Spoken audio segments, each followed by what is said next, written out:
Next, we're going to trace this as a pattern. To trace as a pattern, let me pan over here. I'm going to use transform pattern tool and simply click one right here. After that, I'm going to switch the tool to trace tool here and press on shift. We want to click right here, right here, right here, and hover the mouse on it, right click, and we want to select trace as a pattern.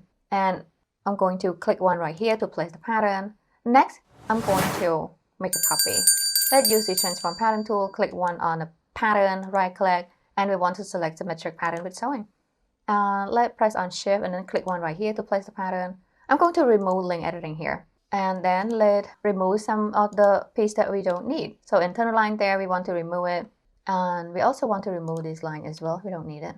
Okay, over here, we will do a little bit different. So we want to keep this internal shape here. Simply use this edit pattern tool. I'm going to click on the pattern outline, drag it out, and then use this transform pattern tool to cut this part. Right click and then select cut. Alright, so I'm going to delete this pattern that we don't need. And right now we have the perfect pattern.